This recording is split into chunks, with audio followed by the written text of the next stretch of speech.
Hi friends, இந்த விழாவில் நம்ம என்ன பார்க்க போகிறோம்னா மகாராஷ்டிரா மாநிலத்தில் அமைஞ்சிருக்கிற சனி பிறந்த இடமான, அதாவது சுயம்புவாக தோன்றிய இடமான சனி சிங்னாபுரை தான் நம்ம பார்க்க போகிறோம். இது அகமது நகர் மாவட்டத்தில் நைவாசா அப்படிங்கிற வட்டத்தில் தான் அமைஞ்ச ஒரு சிறு நகரத்தில் தான் சனி பிறந்த இடம் அமைஞ்சிருக்கு.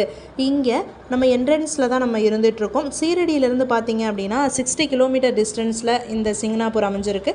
அகமது நகர்லேருந்து 35 கிலோமீட்டர் டிஸ்டன்ஸில் இங்கே கோவில் அமைஞ்சிருக்கு.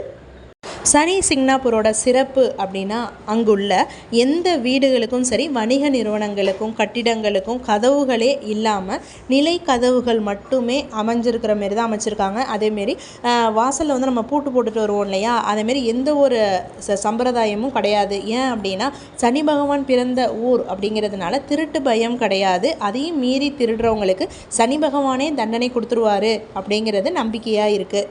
சனி பகவான் எப்படி அமைஞ்சிருக்காருன்னா, சிவன் அனுமார் சிலைகளுக்கு முன்பு சனி பகவானுடைய கோவில் கட்டடமே இல்லாமல் திறந்த வெளியில் 5.5 அடி உயரத்தில் சுயம்பு வடிவில் கருங்கல் ஆளான வடிவில் அமைஞ்சிருக்காரு. இவர் எப்படி தோன்றினார் அப்படின்னா, 300 ஆண்டுகளுக்கு முன்பு சிங்னாபூரில் அமைஞ்சிருக்கிற ஆறின் வழியால் ஒரு கல் வந்து மிதந்து வருது. அந்த கல்லை பார்த்த மக்கள் வந்து எடுக்கிறாங்க, இது என்ன வித்தியாசமான ஒரு கல்லாக இருக்கே அப்படின்ட்டு. அங்கே இதை வந்து என்னது அப்படின்னு சொல்லிட்டு அங்கே இருக்கிற உளியை கொண்டு எடுத்து உடச்சி பார்க்குறாங்க. ரத்தம் வந்து பீறிட்டு அடிக்குது. அப்போ வந்து அந்த ஊரோடைய மகாராஜாக இருக்கிற உதசி மகாராஜா கனவுல சனி பகவான் வந்து தோன்றி, நான் தான் வந்து சுயம்புவாக தோன்றியிருக்கேன், எனக்கு வந்து கட்டிடங்களோ எந்த ஒரு சம்பிரதாயங்களுமே இருக்கக்கூடாது, அதனால் எனக்கு வெட்ட வெளியில் வச்சு மக்கள் வழிபடுற மாதிரி தான் நீ செஞ்சுருக்கணும் அப்படின்னு சொல்லிட்டு அவர் கனவுல வந்து தோன்றி சொல்கிறதுனால, அவருமே வந்து எவ்வளோ பெரிய கோவில்கள் சனி பகவானுக்கு என்று வெளியில் அமைஞ்சு இருந்தாலுமே பெரிய பிரம்மாண்டமான அடிவில் அமைஞ்சிருக்கு. ஆனால் சனி பகவான் திறந்த வெளியில் தான் 300 ஆண்டுகளாக, அதாவது சூரிய ஒளி படுற மாதிரி தான் அமைஞ்சிருக்காரு. இந்த கல் வந்து சுயம்புவாக தோன்றின சனி பகவானாக வீற்றிருக்கிறாரு. இந்த கருங்கல்ல பார்த்தீங்க அப்படின்னா சூலாயுதமும் நந்தியும் அப்படியே சிலை வடித்த மாதிரி அமைப்பில் அந்த சுயம்புவாக தோன்றின சனி பகவான் கருங்கல்லில் அமைஞ்சிருக்கு. அது மட்டும் இல்லாமல் அமாவாசை பௌர்ணமி தினங்களில் இங்கே 3 லட்சம் பக்தர்களுக்கு மிகாமல் வந்து தரிசனம் செய்ய வராங்க. நாள்தோறும் பார்த்திங்கன்னா 30,000 45,000 மக்கள் வந்து சுவாமியை தரிசனம் செய்கிறாங்க. சனிக்கிழமை அமாவாசை நாளில் வந்து வர்றது வந்து ரொம்பவுமே சிறப்பாக இருக்குது. அங்கே என்ன அப்படின்னா, சனி பகவானுக்கு நல்லெண்ணெய், அப்புறம் பூ, கருப்பு உளுந்து எல்லாமே வந்து படைத்து வழிபாடு பண்ணுறாங்க. இப்போ நம்ம சுவாமியை நம்ம தரிசிச்சிட்டு இருக்கோம். இங்கே பார்த்தீங்க அப்படின்னா நமக்கு தனித்தனியாக கவுண்டர் இருக்குது. எண்ணெய்க்கான கவுண்டர் நம்ம வாங்கிக்கலாம். 35 ருபீஸ்லேருந்து நமக்கு ஸ்டார்ட் ஆகுது. அதுலேருந்து நமக்கு லிட்டரு கணக்கில் வந்து நமக்கு எவ்வளவோ நம்ம அதை பே பண்ணிவிட்டு நம்ம நேராக வந்து சாமிக்கு மேலேயே போய் அபிஷேகம் பண்ணுறதுக்கு தனியாக நம்ம ருபீஸ் வந்து கட்டுற மாதிரி இருக்குது. அதுக்கு வேறு அமௌண்ட்டு.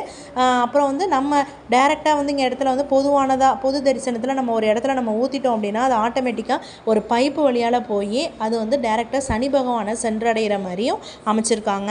நம்ம முடிகிறவங்க நம்ம அந்த ஃபார்மாலிட்டிஸ் பண்ணிக்கலாம். இல்லை அப்படின்னா நம்ம டேரெக்டாக அபிஷேகமும் பண்ணிக்கலாம். அதுக்கு கொஞ்சம் அமௌண்ட் வந்து அதிகமாகுது. நம்ம இப்போ சனி பகவானை தரிசிச்சுட்டு பார்த்தீங்க அப்படின்னா, இப்போ நம்ம வெளியில் அப்படியே வரோம். வெளியில் பார்த்தீங்க அப்படின்னா அவரோட கோவிலோட அமைப்பு பாருங்கள், அவ்வளோ ஒரு அழகாக இருக்குது.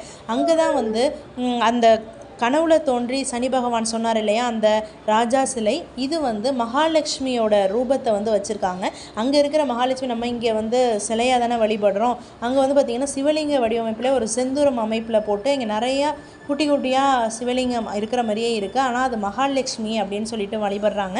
பிரம்மாவையும் வழிபடுறாங்க. அப்படியே நம்ம சுற்றி வந்தோம் அப்படின்னா சனி பகவானுக்கு பின்புறத்திலேயே பார்த்திங்க அப்படின்னா சிவனை நந்தி தேவர் வழிபடுற மாதிரி அமைச்சிருக்காங்க. இங்கே நம்ம வந்து கையாலேயே வந்து சைடில் பைப்பு இருக்குது, அதை நம்ம பிடிச்சி வந்து அபிஷேகம் பண்ணலாம். அதுக்கு நிறையா சிவனையும் நம்ம பண்ணிவிட்டு அடுத்ததாக நம்ம நந்தி தேவரையும் பண்ணிட்டு வர்றது வந்து ரொம்பவுமே சிறப்பாக இருக்குது. ஏன்னா நம்ம கோவிலெலாம் இங்கே பண்ண முடியாது இல்லையா, ஆனால் அங்கே வந்து யார் வேணாலும் பண்ணுற மாதிரி வந்து அமைச்சிருக்காங்க. நம்ம அப்படியே அபிஷேகம் பண்ணிவிட்டு ஃபேமிலியோட அபிஷேகம் பண்ணிவிட்டு நம்ம அப்படியே வெளியில் வரோம். இந்த கோவிலுடைய வெளிப்புறத்திலேயே சனி பகவான் கண்டெடுத்த ஆறு அமைச்சிருக்காங்க. இதுதான் வந்து பார்த்திங்க அப்படின்னா சனி பகவான் சுயம்புவாக தோன்றி கண்டெடுத்த ஆறு. இதிலேருந்து தான் நம்ம வந்து சனி பகவானை கொண்டுட்டு போய் வச்சதா ஐதீகம் இருக்குது.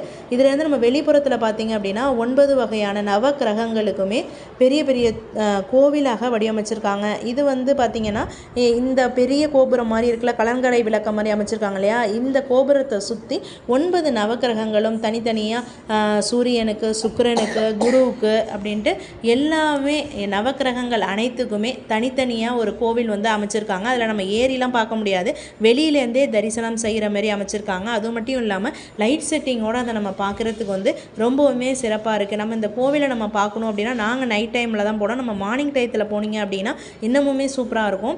நைட் டைமில் போனதுனால இந்த லைட் செட்டிங்கோட பார்க்குறதுக்கு இந்த கோபுர அழகை வந்து பார்க்குறது வந்து ரொம்பவுமே அழகாக இருந்துச்சு. நீங்களும் சனி சிங்கனாப்பூர் போயிருந்தீங்க அப்படின்னா நீங்கள் அவசியம் நீங்கள் கமெண்டில் சொல்லுங்கள் ஃப்ரெண்ட்ஸ். அங்கே நீங்கள் என்னென்ன பார்த்தீங்க, உங்களோட வைப்ரேஷன் எப்படி இருந்தது அப்படிங்கிறதையும் நீங்கள் கமெண்டில் சொல்லலாம்.